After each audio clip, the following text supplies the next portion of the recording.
For measuring by sight, you just need a couple pencils and an eraser. I recommend two objects in your hands, two pencils, to make measuring a little bit easier so you can trade your hands back and forth. So we could draw this still life no problem real quick, but it's not going to look super great, and you're going to probably become a little bit frustrated as you continue to draw. So what we're going to do is we're going to be doing that stereotypical thing you see artists do.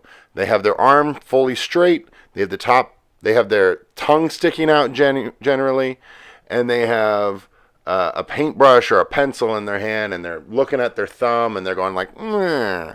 So what they're actually doing is they're measuring from the top of the pencil down to where their thumb goes to measure the object. And then they can take that measurement and put it directly on the paper. Now the important thing here is arm straight and your pencil always parallel. So I take the pencil down to the paper, and I know from the top of the pencil down to where my thumb is how long that mark needs to be. Make a couple of dots and play connect the dots for a second and draw yourself a straight little line. Notice as I'm drawing, I'm not drawing just like one line. I'm kind of using my hand in a sketchy sort of manner. And that makes it so that way there's less pressure on the pencil, less opportunity to dig into the paper, and easier to erase. Now, as we're measuring angles, the same idea still applies. You're going to take your pencil and put it up to the object and just rotate it with whatever angle you see in front of you. Now, make sure that your pencil is never going forward or back. It is always parallel to the objects that you are trying to draw. That'll ensure that your angles are always correct.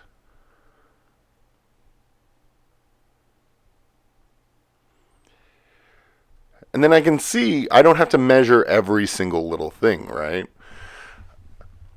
Since I measured two sides of this box, there's a good chance that other side of the box is just going to line up.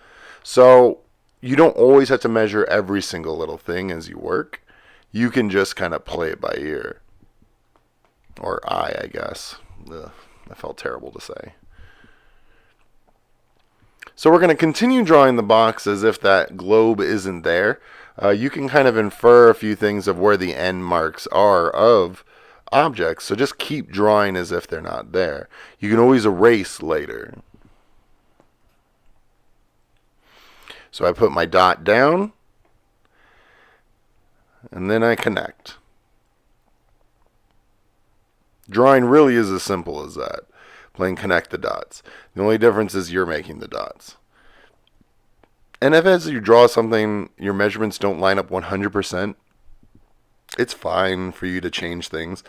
Ultimately, you're trying to make things look good, right? So if your measurements don't line up perfectly, it's fine.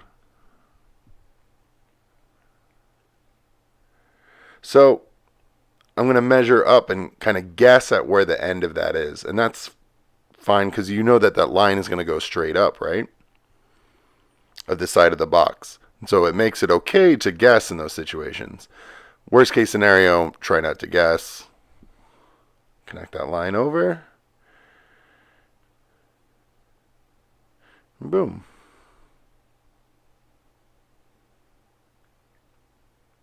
I switched to a darker pencil. I haven't really talked much about the differences in pencils, just to make it darker for y'all to see in the video.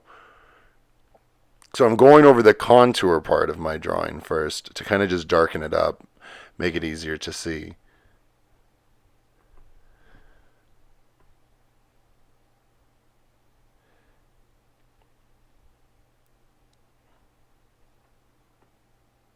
So this is what I'm talking about, having two pencils.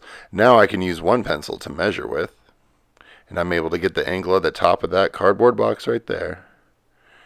And I can hold the pencil down to act as kind of a ruler to get a straighter edge. Now, not everybody has to do this, of course, but it is an option. And then, of course, just draw the rest of the box.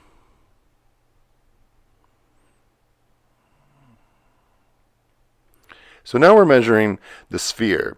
So the sphere, you are going to be measuring top to bottom and then side to side before you actually start drawing. So you put those dots down first.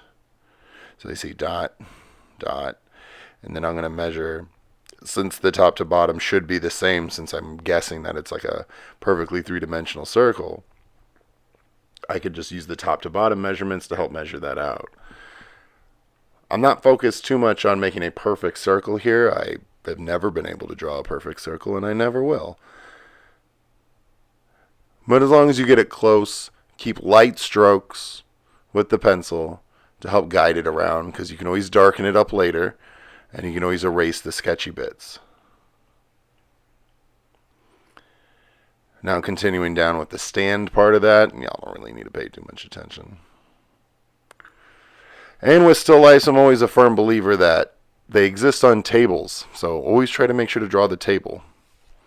So this is the contour part of the drawing. Now let's go over cross contour. Cross contour, as we covered before, is a set of parallel and perpendicular lines that help define the volume of a shape. This is very helpful for understanding the scale of something and how it works. And generally, they follow very similar patterns.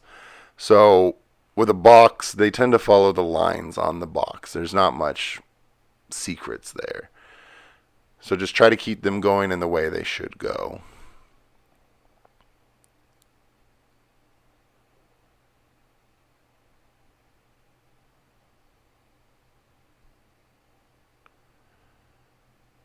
So I'm mirroring what was already there to kind of give us an idea of the dimensions of the box. That way we can kind of see it go back into space. Of course, draw the rest of the box.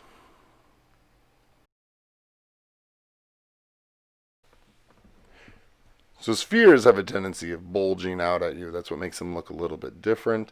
You're not going to be following exactly what's there, but you know there is a bit of a horizon point that the line should kind of cater to. A globe is a great example of this because it has the equator on it, kind of gives you an idea of where the line should go. That's going to kind of start things off. So you see how the lines are going. They're bending upwards north of the equator, and they're bending downwards south of the equator.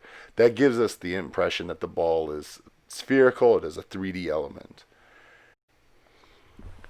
Now for the vertical lines, they're going to do a similar thing, but just vertically. The whole point of this is to just get a better understanding of 3D space, okay? So as long as you are attempting that, then you're in good hands. Good luck.